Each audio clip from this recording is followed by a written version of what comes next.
One day a local evangelist bragged during a crusade that his god was more able than all the other gods in the town and the powers of the universe that the villagers worshipped put together. Just then, rainstorm sounds started sounding overhead, threatening the progress of the crusade.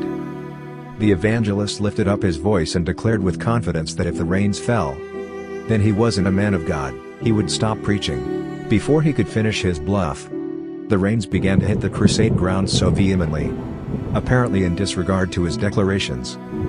The whole town left the crusade grounds to their houses, shaking their heads in disappointment and dismay.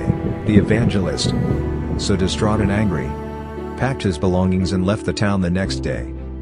On his way through the next town, he checked into a local drinking spot and drank himself to stupor. As he laid on the ground cursing God, an old seedy-looking man tapped him gently on the shoulder.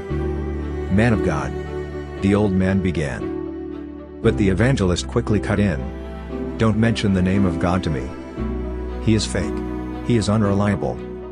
I am no longer a believer in this God, a God who chooses to disgrace his servants. Leave me alone." But the old man would not let him be. He continued, "I am the fetish priest in the village you just preached at. During your 1 week stay in that village, you destroyed all the charms I had made on the people for 45 years. Your prayers and your words always came with some fearful fire and power. I tried so many times to eliminate you but I could. My last chance came yesterday.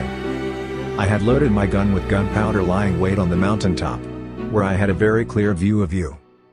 My plan was to shoot you from a distance since I couldn't get close enough to you, due to the fire around you, but just when I lifted the gun, the rains came from nowhere, wetting my gunpowder and covering you in a cloud so that I couldn't even see you.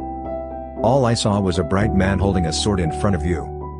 I was so terrified, I concluded that your God was indeed all-powerful and almighty. That is why I've been looking for you since then. I want to follow this your God." The ex-evangelist bowed his head in shame.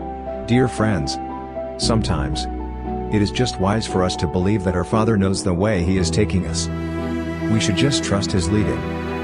Let our boast be in the Lord, not in ourselves. If we decree a thing and it doesn't happen, let us not see it as disappointment or dishonor from the Father.